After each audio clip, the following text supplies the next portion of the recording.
What I'm talking about today is not necessarily witchcraft.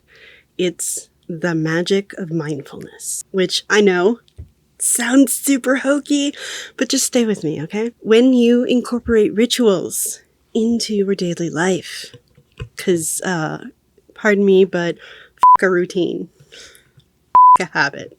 I, like many neurodivergents, cannot do a habit. Routines require a lot of effort to keep. And anytime there's like any little hitch in the road and something throws the routine off, it takes like weeks and weeks and weeks to try and reestablish the routine. So routines,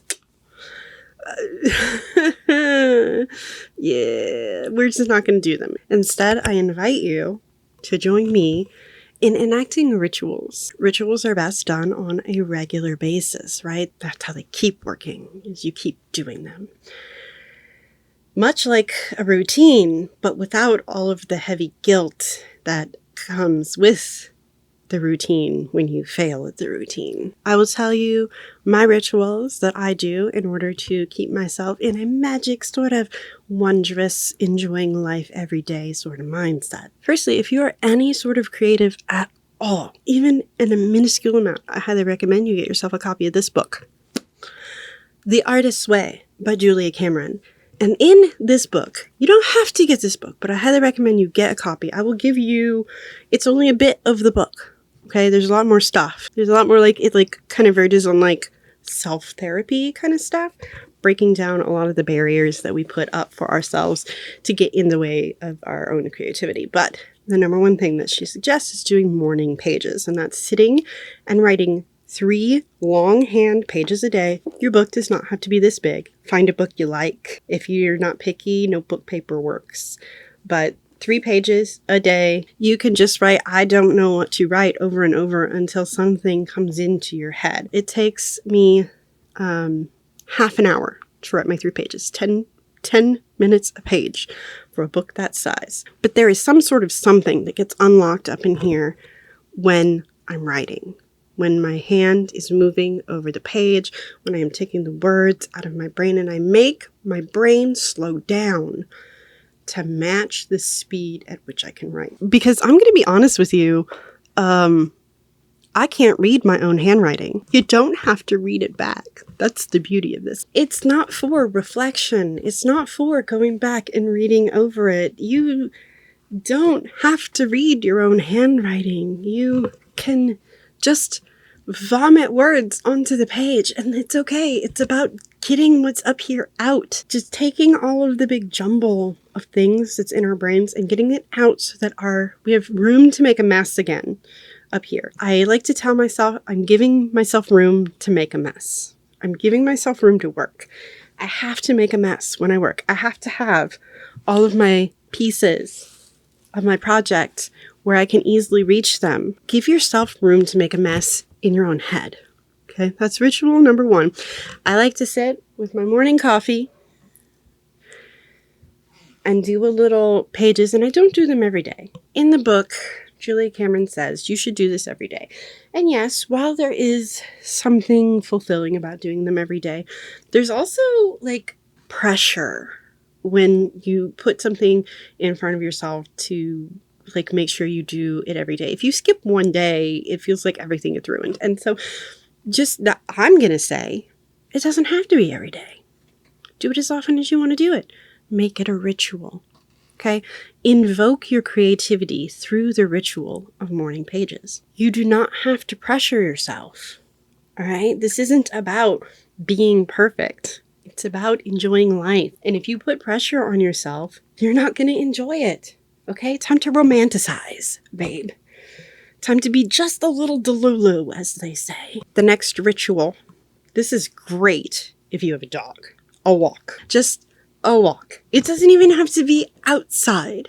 Although the dog likes it when I take him outside. But just getting a walk in every day and like taking the time, take some time on that walk. This is what I do. To just focus on breathing. Do a breath mindfulness exercise while I'm walking. I like to do the walking for the health thing with some music in my ear, but I like to also spend some part of that walk getting in tune with my body. Just not regulating my breath, but just noticing it, becoming aware of it. And I guarantee you, when you become aware of your breath will change. We breathe more deeply when we're aware of our breath. And you can do the breath mindfulness meditation not in the walk, but like, why not combine things and make them super efficient, right? It takes less time out of your day when you do them together. What other rituals do I do on a regular basis? What wisdom can I share with you so that you can contemplate enacting it in your own life so that you can feel the magic too? I like to speak blessings on people. So like when it's one of my friends' birthdays or somebody is having a baby or something, I will take the time to center myself and I will speak a blessing. And birthday wishes are usually something in the vein of, I hope that this next year brings for you whatever it is that the person is seeking. But like not in a monkey's paw, sort of be careful what you wish for way, but like in a thoughtful, mindful, like, you know, whatever lessons you have to learn, I hope that you learn them with a minimum of pain sort of way. New babies usually get blessings like, I hope they know that you're always on their side and that you're looking out for them no matter what. I hope that even in the depths of the arguments that you will have with your future baby, that they never doubt how deeply you love them. Things like that, right? I kind of see it as like an opportunity to tell the person whom I'm blessing, because it's usually for their birthday, like how much they mean to me. You know, how much I respect them and I pay attention to them and I have learned who they are. I probably don't know the half of them, maybe not even a tenth, but invoking that connection to them means something to me as well. I take it as a sacred duty to speak blessings. I also like to make cleaning into a little ritual, especially the parts of my house that are most infuriating when they get dirty. Like, because, you know, like the whole, like, light some incense and cleanse the space. You know what cleanses a space better than probably anything else? Cleaning it with, like, sanitizing agents. Be gone, foul spirits! Spritz, spritz! Be gone, germs! Counters are clean! That's a ritual we should all do. And when you put that intention into it and you're like treating it like some deep spiritual practice, it's not nearly as annoying to have to do the dishes again because it never ends. Dishes and laundry never end. They are things that you will always have to clean. For a while, I was putting on bardcore music and cleaning my little one-foot kitchen like it was the kitchen of a tavern, and I was closing up shop for the night. That did the trick for a few months before something hiccuped to the routine. I don't remember what it was, but something stopped the routine. I think it's everybody else decided that they were staying up later than me, and then people would use dishes in the kitchen after I closed the kitchen, and that's not the definition of closing the kitchen. So yeah, my spiritual cleansing of the kitchen is it only pops up when it needs to be done now. But instead of being annoyed at people in my household who don't wipe the counter down and leave like little bits of food stuck all over the kitchen sink, I just put on my little spiritual feelings and like, I'm going to clean and I'm going to banish all the negativity. I'm not going to be negative in the moment. I'm just going to clean the sink and I'm going to cleanse the sink. I'm going to cleanse the counters. I highly, highly suggest that you try cleansing your counters sometime rather than just cleaning them. If for nothing else, it makes me less bitter in the moment. And that's what this is about. It's about taking those moments that could be terrible, that could be bad, that could be negative, and somehow turning them into something enjoyable, or at least not negative, right? That's what the power of the ritual is. The power of the ritual is to take an odious task and make it into a spiritual experience, something positive. Skincare routine, skincare ritual. Again, when you're supposed to do something every night and something prevents you from doing it one night, or you just fuck off and don't do it one night, there's a lot of guilt and shame that can be attached to that. And that alone can prevent you from doing it again, because you don't want to start doing something and then fall off the wagon again and then have to deal with all of that guilt and shame again because you messed up again. So instead, a ritual. There's no guilt. There's no shame.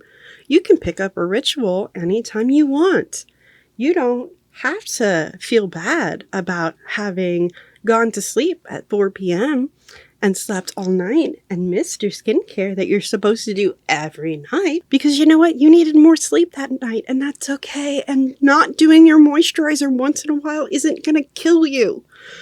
If you don't do it regularly, then you might have some skin barrier problems, especially if you have some problems that you need to address. I have some medical issues with my skin that require me to use various creams and fluids upon problem areas regularly. And I know when I don't do that because I have the consequences of not doing that. So I try to make a sacred space for my skincare. That's how I try to look at it. And I know it's hokey AF, but it keeps me from going, oh gosh, I gotta do this skincare, and then I gotta put this on, and then I gotta wait 10 minutes, and then I gotta put this other thing on. If it's a ritual, and it's something I'm being mindful of, and it's something that I'm doing with the pure intentions to cleanse and protect the flesh temple for my immortal soul, that's a whole different vibe, right? Here's another little thing that I do. When the wind blows, and I'm in a position to do this, I will hold my arms out and close my eyes and just feel the wind on my skin and just exist in that moment. Because I swear that is one of the best feelings to me, especially if it's like a pre-storm wind. Oh, I love that. Just the way that it feels rushing against my skin and playing in my hair, and it's like extra points if it flutters my skirt. Oh my gosh. Okay. Yeah. That's a very momentary little ritual, but oh, the power that it has. So what little rituals do you have?